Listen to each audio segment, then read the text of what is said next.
તો રાજકોટમાં સ્વાદના શોખીનો માટે ચોંકાવનારી ઘટના સામે આવી છે, જ્યાં આરોગ્ય વિભાગ દ્વારા લેવાયેલા ઢોસાના સંભાર અને મરચાની લસણયુક્ત ચટણીના સેમ્પલ જે તપાસમાં ફેલ થઈ ગયા છે, ફેલ સાબિત થયા છે। GJ3 ઢોસાના સંભારમાંથી પ્રતિબંધિત કલર મળી આવતા 2019ના કેસમાં હવે કોર્ટે 2026માં આખરી ચુકાદો આપી 6 મહિનાની કેદ અને ₹50,000નો દંડ ફટકાર્યો છે।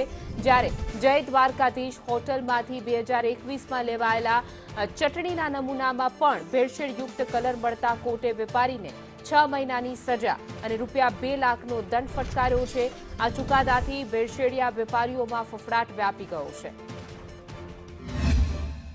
GJ3 ઢોસા કોર્નરના માલિકને 6 માસની સખત કેદની સજા, આ ઉપરાંત જે છે ₹50,000નો દંડ જે છે એ ફટકારવામાં આવ્યો છે અને જો આ ₹50,000નો દંડ જો એ ના ભરે તો એડિશનલ 2 માસની સખત સજાની જોગવાઈ જે છે એ ચુકાદા સ્વરૂપે કરવામાં આવી છે। આ ઉપરાંત દ્વારકાધીશ હોટલ જે છે એમાં પણ આ પ્રોસિક્યુશન કાર્યવાહીની અંતે એમને કુલ ₹2 લાખ નો દંડ જે છે એ ફટકારવામાં આવ્યો છે। આ ઉપરાંત 6 મહિનાની સખત કેદની સજા પણ જે છે એ ફટકારવામાં આવી છે અને જો 6 માસની સજા એડિશનલ જો આ ₹2 લાખનો દંડ જે આ પેઢી ના ભરે તો એડિશનલ 6 માસની સજા જે છે એની જોગવાઈ કરતો ચુકાદો છે માનનીય ગાગનાની સાહેબની કોર્ટમાં આ બંને ચુકાદા આવેલ છે।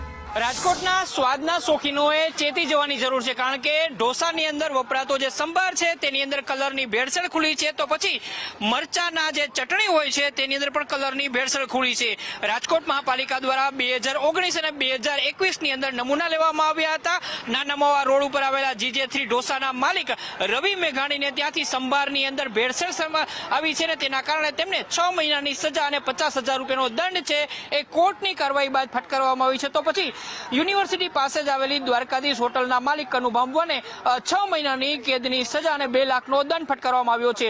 પરીક્ષણ દરમિયાન ફૂડ વિભાગ દ્વારા જે નમૂના લેવામાં આવ્યા હતા તે ફેલ જતા આ પ્રકારની કાર્યવાહી છે એ મહાપાલિકા દ્વારા કરવામાં આવી હતી અને ત્યારબાદ કોર્ટ કેસ ચાલી જતા આ પ્રકારની સજા છે તે ફટકારવામાં આવી છે। ઉલ્લેખનીય છે કે ખાદ્ય પદાર્થમાં ભેળસેળને લઈને મહાપાલિકાનું તંત્ર સખ્ત જોવા મળી રહ્યું છે અને દરરોજ ખાદ્ય પદાર્થના નમૂના લઈને તેને પરીક્ષણ કરવામાં આવી રહ્યા છે। આ પ્રકારની સજા હાલ દાખલા રૂપ ગણવામાં આવી રહી છે। કેમેરામેન માધવ ભટ્ટ સાથે મયુર સોની, સંદેશ ન્યૂઝ।